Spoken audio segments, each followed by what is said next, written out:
Hey guys, welcome back to my channel अर्थशास्त्र की नगरी। सो गाइस, इससे प्रीवियस वीडियो में हमने जो है सर्वे मेथड को पूरा का पूरा कंप्लीट कर लिया था। मैंने आपको ये बताया था कि डिमांड फॉरकास्टिंग जो है हम दो मेथड से कर सकते हैं। एक तो होता है सर्वे मेथड और दूसरा होता है स्टैटिकल मेथड। ठीक है, तो सर्वे मेथड पे हम जो है पूरा का पूरा डिस्कशन कर चुके हैं। अगर आपने वो वीडियो नहीं देखी है तो मेरे भाई सबसे पहले तो आप उस वीडियो को देख कर आइए, क्योंकि एग्जाम के पॉइंट ऑफ व्यू से वो वीडियो आपके लिए बहुत ही ज्यादा इंपॉर्टेंट है। और आज की वीडियो हमारे लिए उससे भी ज्यादा इंपॉर्टेंट है, क्योंकि टॉपिक जो है हमारा वो बहुत ही ज्यादा इंपॉर्टेंट है। तो आज हम ये देखने वाले हैं कि स्टैटिकल मेथड से हम कैसे कैसे जो है डिमांड फॉरकास्टिंग कर सकते हैं। ठीक है, इसके अंदर भी मैंने आपको बताया था कि तीन तरीके के जो है इसके अंदर मेथड होते हैं। पहला होता है ट्रेंड प्रोजेक्शन मेथड, जिसको प्रवृत्ति प्रोजेक्शन विधि कहते हैं। दूसरा होता है सहसंबंध और प्रतिगमन विधि, कोरिलेशन और रिग्रेशन से भी हम पता लगा सकते हैं। और तीसरा होता है बैरोमेट्रिक तकनीक। तीन विधियां होती हैं इसके अंदर भी। तो इन तीनों की हेल्प से, और ये कोई सब डिवाइडेड नहीं है, इसके अंदर तीन ही है, इसकी हेल्प से हम क्या करते हैं, डिमांड फॉरकास्टिंग करते हैं और ये पता लगाते हैं कि फ्यूचर में जो है क्या होने वाला है। एक तो इस पे हम डिस्कशन करने वाले हैं आज, साथ के साथ इस चीज पर डिस्कशन करने वाले हैं कि एक अच्छी टेक्निक को सिलेक्ट करने के लिए क्या क्या जो है हमें क्या क्या उसके अंदर ये कह सकते हो फीचर्स होने चाहिए, क्या क्या उसके अंदर खासियत होनी चाहिए, जिससे कि हम एक अच्छे मेथड को जो है अडॉप्ट कर सके। ठीक है, दो चीजों पे आज हम जो है डिस्कशन करने वाले हैं। तो बिना बकवास किए मुद्दे को शुरू करते हैं। पहले ही 2 मिनट खराब हो चुके हैं। तो इसके अंदर जो सबसे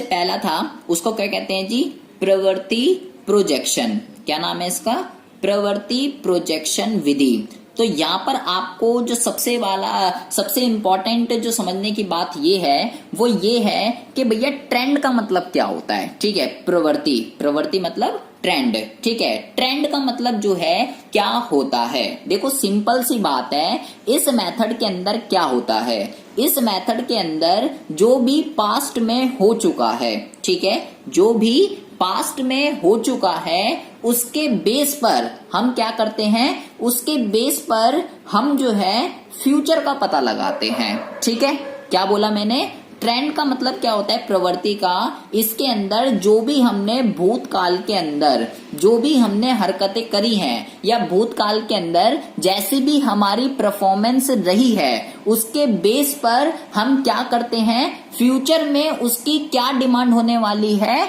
इस चीज का क्या करते हैं, पता लगाते हैं।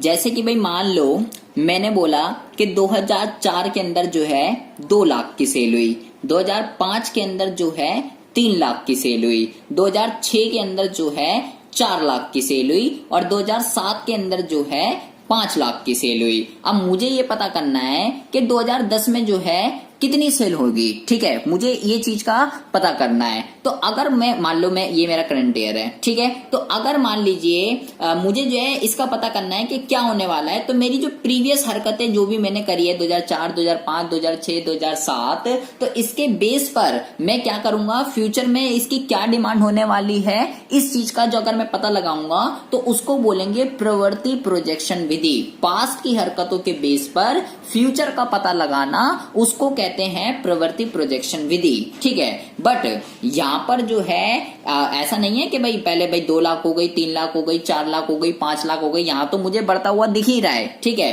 तो ये तो अच्छी बात है कि मेरे को ये पता है कि अगर भाई मैं इसी तरीके से चलता रहा तो फ्यूचर में जो है मेरी सेल बढ़ेगी ही बढ़ेगी। ठीक है, बट साथ के साथ कुछ उतार चढ़ाव को भी यहाँ पे जो है ध्यान में रखा जाता है। ठीक है, जैसे मौसम में भी कोई चेंज हो सकता है। ठीक है, चक्रीय उतार चढ़ाव भी आप कह सकते हो, या बिजनेस के अंदर व्यवसायिक उतार चढ़ाव, जितने भी चीजें होती है उन सबको ध्यान में रखते हुए 2010 में क्या होने वाला है उस चीज का जब हम पता लगाएंगे तो उसको कहते हैं ट्रेंड प्रोजेक्शन मेथड। ठीक है, इसके अंदर जो है हम 2 तरीके से जो है पता लगा सकते हैं।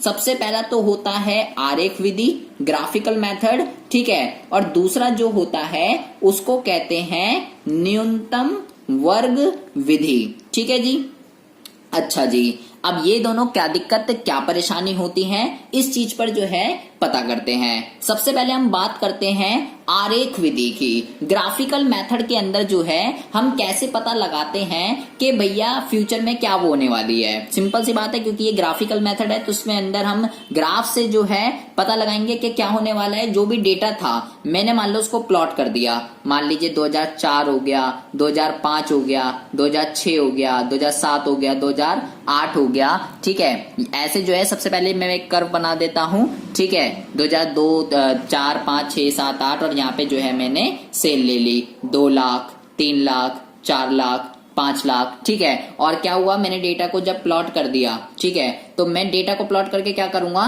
पहले एक ट्रेंड लाइन बना दूंगा, ठीक है। तो भाई मुझे ये दिख रहा है कि जब मैंने इस डेटा को प्लॉट करा, ठीक है, ये जब मैंने डेटा को प्लॉट करा तो डेटा को प्लॉट करने से क्या पता चल रहा है कि भाई ग्रोथ ही हो रही है। क्या हो रहा है, मान लीजिए मैंने कुछ डेटा को प्लॉट करा और मुझे ये पता चल गया कि भाई ग्रोथ ही हो रही है, ठीक है। और लाइन जो है ऊपर की तरफ ही आ रही है, या ये लाइन ऐसे भी आ सकती है नीचे की तरफ, डाउनवर्ड स्लोपिंग भी हो सकती है, ठीक है। अगर नीचे की तरफ आ रही है तो इसका क्या मतलब होगा, इसका ये मतलब होगा कि नहीं, ग्रोथ नहीं हो रही है, ठीक है, कुछ ना कुछ दिक्कत है। फ्यूचर में क्या हो रहा है, इसकी डिमांड जो है वो घट रही है। लेकिन अगर ऊपर की तरफ जा रही है तो इसका क्या मतलब है कि ग्रोथ हो रही है, फ्यूचर में इसकी डिमांड क्या होगी, बढ़ने वाली है, ठीक है। तो आरेख विधि के अंदर तो हम क्या करते हैं, ग्राफ से पता करते हैं। और दूसरा है न्यूनतम वर्ग विधि। न्यूनतम वर्ग विधि के अंदर जो है क्या होता है, न्यूनतम वर्ग विधि के अंदर लीस्ट स्क्वायर मेथड, बस यहां पर जो है कुछ नहीं है, इसके अंदर हम ग्राफ से करते हैं और इसके अंदर जो है हम समीकरण का यूज करके क्या करते हैं, समीकरण का यूज करके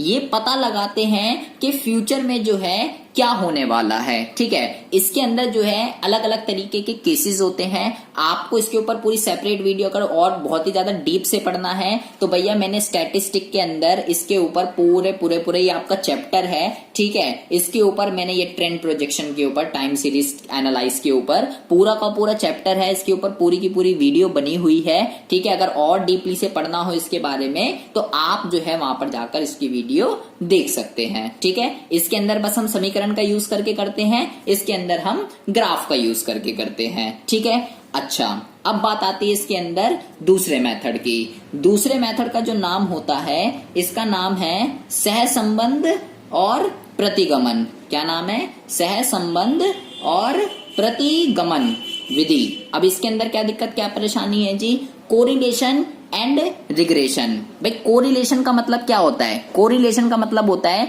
कि जब दो या दो से ज्यादा सीरीज के बीच में जब कोई भी एग्जिस्ट रिलेशन जो है होता है, ठीक है, धनात्मक हो ऋणात्मक हो, कोई भी रिलेशन हो उसका मतलब कोरिलेशन है, ठीक है। मान लीजिए मुझे ये पता करना है, मैंने यहाँ पे लिया सेल और यहाँ पर मैंने लिया एडवर्टाइजमेंट, ठीक है। मान लीजिए मेरे को ये पता है अगर मैं 10,000 का एडवर्टाइजमेंट करूंगा मेरी 2 लाख की सेल होगी, ठीक है। या अगर मैं 20,000 का करूंगा तो मेरी 4 लाख की सेल होगी। अगर मैं 30,000 का करूंगा तो 5 लाख की होगी। अब अगर मुझे ये पता करना हो कि अगर मैं 60,000 का एडवर्टाइजमेंट करूं तो कितनी सेल होगी, ठीक है, अगर मुझे ये पता करना हो, या मान लीजिए मेरे को अगर ये पता करना हो कि अगर मुझे 10 लाख की सेल करनी है तो मुझे कितना एडवर्टाइजमेंट करना होगा, तो इस चीज का पता लगाने के लिए हम किस चीज का यूज करते हैं, कोरिलेशन और रिग्रेशन का, ठीक है। और कोरिलेशन और रिग्रेशन पे हमने पहले ही सेपरेट वीडियो, पूरे चैप्टर है ये तो हमारा स्टैटिस्टिक के अंदर, कैसे हम जो है कोरिलेशन और रिग्रेशन इक्वेशन को फाइंड करते हैं। डीपली इसके अंदर पढ़ना हो तो यहाँ पर हम क्या कर सकते, सांख्यिकी विधि, सांख्यिकी वाली प्लेलिस्ट में जाइएगा आप, कोरिलेशन और रिग्रेशन के ऊपर आपको पूरी की पूरी वीडियो मिल जाएगी, ठीक है।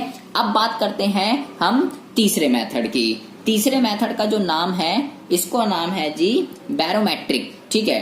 अब इसका क्या मतलब होता है, बैरोमेट्रिक तकनीक। इस तकनीक के अंदर क्या होता है, इसके अंदर जो भी प्रेजेंट में चल रहा है, ठीक है, प्रेजेंट में जो भी हरकतें हम कर रहे हैं, प्रेजेंट में होने वाली हरकतों के बेस पर हम क्या करते हैं, फ्यूचर का जो है पता लगाते हैं कि फ्यूचर में जो है क्या होने वाला है। पहले वाले के अंदर क्या था, पास्ट में जो हरकतें हुई उसके बेस पर फ्यूचर का पता लगाना। बट बैरोमेट्रिक के अंदर क्या है, प्रेजेंट में जो भी गतिविधियां हो रही हैं, प्रेजेंट में जो भी गतिविधियां हो रही हैं उस गतिविधियों के बेस पर क्या करना, फ्यूचर का ये पता लगाना कि फ्यूचर में इसकी जो है क्या डिमांड होने वाली है। ठीक है, तो स्टैटिकल के अंदर जो है ये 3 तरीके के मेथड होते हैं, प्रवृत्ति प्रोजेक्शन, कोरिलेशन एंड रिग्रेशन और बैरोमेट्रिक। इन तीनों की हेल्प से हम क्या करते हैं, डिमांड फॉरकास्टिंग कर सकते हैं। ठीक है, तो ये तो हो गए मेथड। अब हमारा क्वेश्चन ये है कि कौन सा मेथड जो है बेस्ट हो, कौन सा मेथड जो है बेस्ट हो, उसके लिए जो है क्या क्या उसके अंदर फीचर्स होने चाहिए, इस चीज का हमें कैसे पता लगेगा वो और एक बारी देख लेते हैं।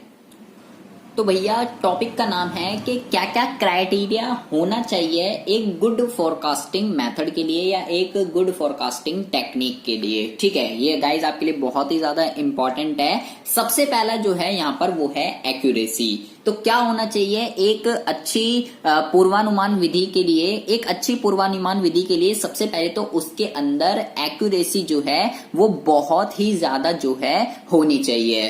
अगर आपकी पूर्वानुमान विधि के अंदर एक्यूरेसी नहीं है, वो कोई सी भी हो सकती है, चाहे वो सर्वे वाली हो सकती है, स्टैटिकल हो सकती है, कोई भी हो, कि आपको एक सिलेक्ट करना है, तो सिलेक्ट करने के लिए सबसे इंपॉर्टेंट ये है कि वो एक्यूरेट होनी चाहिए। एक्यूरेसी उसके अंदर जो है वो 100% की होनी चाहिए।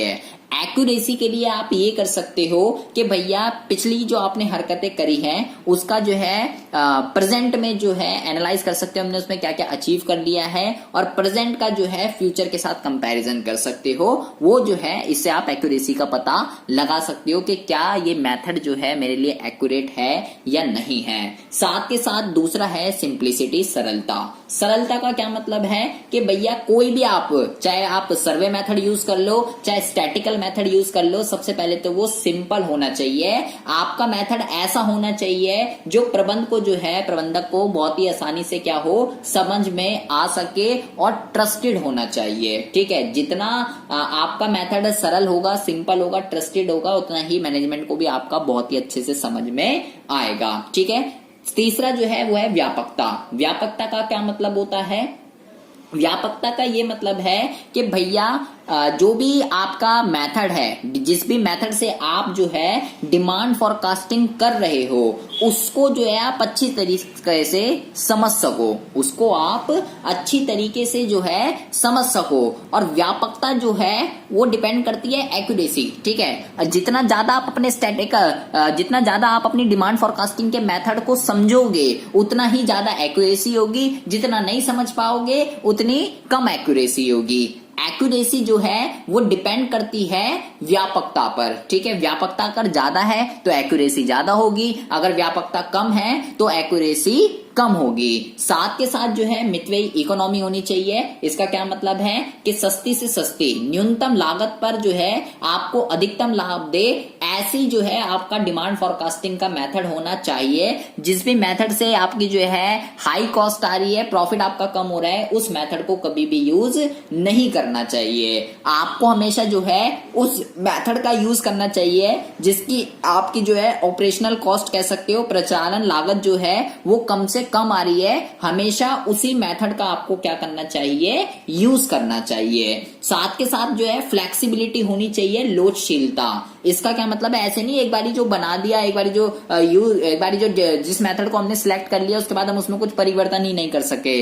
फ्लेक्सिबिलिटी का मतलब है कि चेंजेस, परिवर्तन जो है हम उसके अंदर कर सके, तभी जो है हम लॉन्ग रन तक उसको लेकर जा सकते हैं। अगर आपकी मेथड के अंदर, आपकी टेक्निक के अंदर जो है फ्लेक्सिबिलिटी नहीं है तो आप जो है कभी भी उसको लॉन्ग रन तक नहीं लेकर जा सकते हैं। साथ के साथ जो है उपलब्धता, उपलब्धता किसकी, आंकड़ों की। भाई टेक्निक आपकी ऐसी होनी चाहिए जिसके लिए आपको जो भी आंकड़े चाहिए वो आपको इजिली जो है अवेलेबल हो सके, उसकी अवेलेबिलिटी हो। ठीक है, क्योंकि अगर डेटा ही नहीं होगा, आंकड़े नहीं होंगे तो फिर आप जो है कैसे डिमांड फॉरकास्टिंग करोगे। और लास्ट जो है वो है सामयिकता। ये तो बहुत ही ज्यादा इंपॉर्टेंट है कि भाई मेथड जो है वो ऐसा होना चाहिए जिससे कि टाइम पे क्या हो, सबसे पहले तो टाइम पर जो है पूरा होना चाहिए। ठीक है, मतलब कि समय पर आपको रिजल्ट दे सके, ऐसा मेथड होना चाहिए। ऐसा नहीं कि भैया टाइम ही लगे जा रहा हो, कोई रिजल्ट ही ना आ रहा हो, उसका कोई भी फायदा नहीं है। ठीक है, कम से कम समय लगना चाहिए। जिस भी मेथड से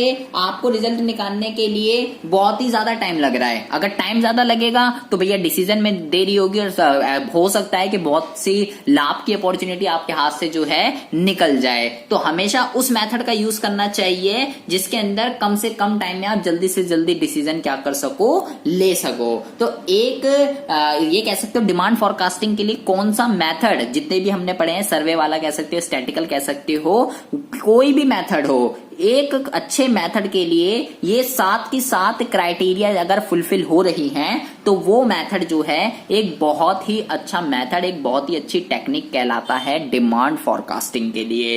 इसमें आपको कुछ भी समझ ना आया हो, कोई भी डाउट हो, कोई भी इश्यू हो, आप मेरे को कमेंट बॉक्स में कमेंट कर सकते हैं। चैनल पर अगर पहली बार आए हो तो प्लीज इस चैनल को सब्सक्राइब करके बेल आइकन को जरूर प्रेस कर लीजिए। आपके लिए मैं ऐसी इंटरेस्टिंग वीडियो रोजाना इस चैनल पर अपलोड करता रहता हूं। मिलते हैं आपसे नेक्स्ट वीडियो में ऐसी इंटरेस्टिंग टॉपिक के साथ। तब तक के लिए have a good day, bye bye, take care.